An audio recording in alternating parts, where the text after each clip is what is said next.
This is for the real organizers all over the country, the activists, the civil rights attorneys, the struggling parents, the families, the teachers, the students that are realizing that a system built to divide and impoverish and destroy us cannot stand if we do.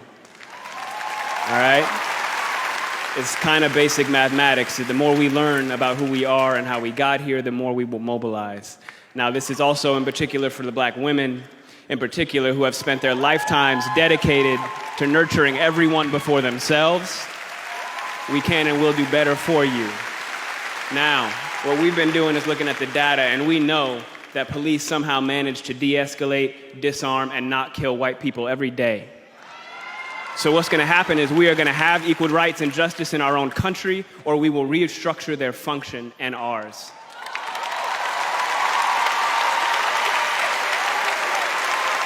Yesterday would have been young Tamir Rice's 14th birthday.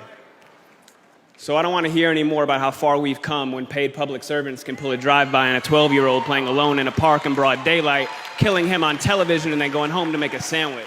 Tell Rekia Boyd how it's so much better to live in 2012 than it is to live in 1612 or 1712. Tell that to Eric Garner. Tell that to Sandra Bland. Tell that to Dorian Hunt.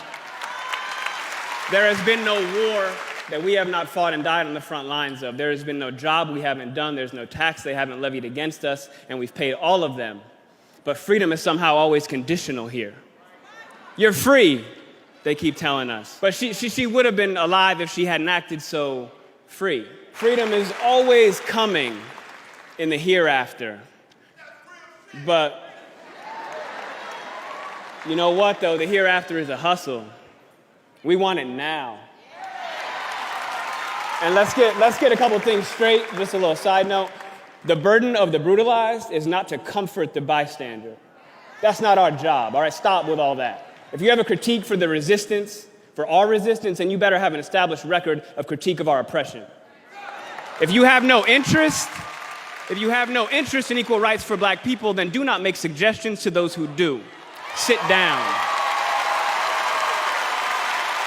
We've been floating this country on credit for centuries, and we're done watching and waiting while this invention called whiteness uses and abuses us, burying black people out of sight and out of mind while extracting our culture, our dollars, our entertainment like oil, black gold, ghettoizing and demeaning our creations, then stealing them, gentrifying our genius, and then trying us on like costumes before discarding our bodies like rinds of strange fruit.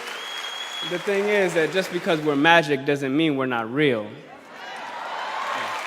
Thank you.